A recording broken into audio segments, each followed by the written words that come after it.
గోంగూర పులావ్ ఎలా తయారు చేసుకోవాలో చూపిస్తానండి.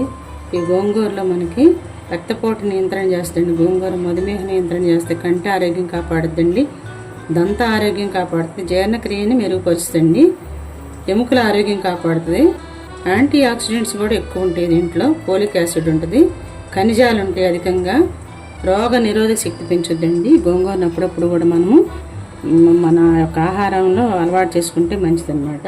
ఇది అతిగా అయితే తీసుకోకూడదు, అప్పుడప్పుడు తీసుకోవచ్చు అనమాట. ప్రతిరోజు కూడా తీసుకోకూడదు. కీళ్ళ నొప్పులు అలాంటివి ఉంటే బయటపడతాయి అన్నమాట. గ్లాస్ అండి 250 గ్రామ్స్ ఈ బియ్యం తీసుకుంటున్నాను నేను.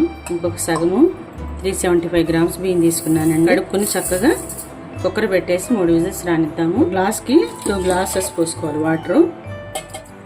2 ఈ గ్లాస్తో పోసుకున్నాం కదా, ఇది మళ్ళీ హాఫ్ పోసాం కాబట్టి 1 గ్లాస్ పోస్తే సరిపోతుంది. ఒక 3 విజిల్స్ రానిద్దాము. పెట్టి 3 విజిల్స్ రానివ్వాలి. ఇలా 2 గుప్పులుగా తీసుకున్నాను నేను. గోంగూర అండి మూత్రపిండాల్లో రాళ్ళున్న వాళ్ళు అయితే తీసుకోకూడదండి. ఇది కొంచెం ఆయిల్ ఎక్కువే పడుతుంది. గోంగూరకు కారు అట్లాగానండి. లవంగాలు వేసాను, జాజి పువ్వు, చెక్క ఒక 2 లీఫ్లు అండి, సాజీరా 1/2 స్పూను, జాపత్రి, రాతి పువ్వు, కొంచెం జీలకర్ర అండి, 2 పచ్చిమిర్చి, 1 ఉల్లిపాయ, కాస్తంత పసుపు, ఇది ఒక టమాటో. ఎంత పులుపు ఉన్నా కూడా గోంగూరలో ఈ టమాటో వేస్తే ఆ టేస్టే వేరుగా ఉంటుందండి. రైస్కి సరిపోనే నేను తీసాను గోంగూర. కొంచెం అల్లం వెల్లుల్లి పేస్ట్ కూడా పోస్తున్నాను. గోంగూర చుట్టుకుపోతుంది లేదంటే ఆయిల్ మనం ఎక్కువైపోతే. చూడండి ఇంత ఆయిల్ పట్టింది. జీలకర్ర పొడి అండి, అలాగే 1 స్పూన్ ధనియా పౌడరు,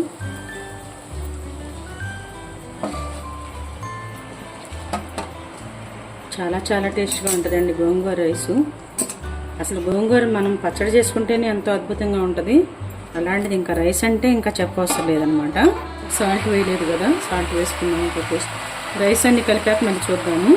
ఒక 3 స్పూన్స్ వేసాను, చిన్న స్పూన్ ఇది. కొంచెం ఒక 1/2 గ్లాస్ వాటర్ పోసి, కొంచెం ముదురుగా ఉంది ఆకు, కొంచెం ఉడకనిద్దాము. ఎలాగో రైస్ ఉడికిపోయింది కాబట్టి ఇది కూడా బాగా ఉడికితేనే మనకు బాగుంటుంది టేస్టు. ఒక 1/2 గ్లాస్ పోసాను. మూత పెట్టేసేద్దాము. ఒక 2-3-4 మినిట్స్ మగ్గనిద్దాము. ఉడికేటప్పుడే మనము కొంచెం కొత్తిమీర, పుదీనా కూడా తరిగేసేసుకుందాము. ఈ ఫ్లేవర్స్ అన్నీ కూడా గోంగూర పడతాయి అన్నమాట. చక్కగా కలిదిప్పుకొని మూత పెట్టేసి మగ్గనిద్దాము. సిమ్లో పెట్టాను నేను, మీడియంలో కూడా కాదు. నెమ్మదిగా ఉడికితే బాగుంటుంది అన్నమాట. వాటర్ ఇంకొంచెం కూడా వాటర్ వచ్చిందన్నమాట దాంట్లో నుంచి.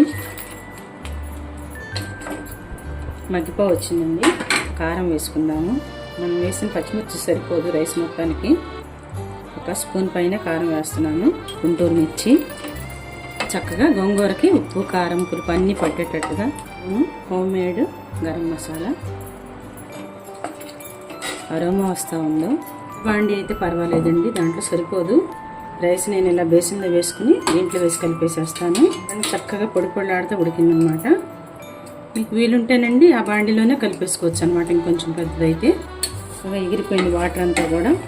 కొంచెం ఈ కన్సిస్టెన్సీ ఉంచుకొని తీసి మనం కలిపేసుకుందాము. ఇంకా ఉడికిపోయింది మొత్తము. ఈ కొంచెం వాటర్ ఉంటేనే మంచిది, రైస్లో కలుపుకోవాలి కాబట్టి.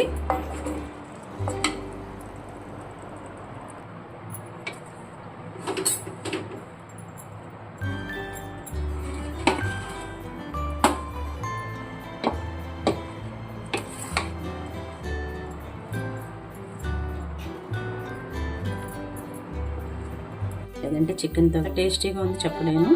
ఘనమైనటువంటి దీన్ని enjoy.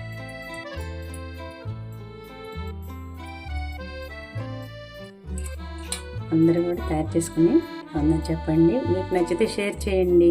Thank you so much అండి.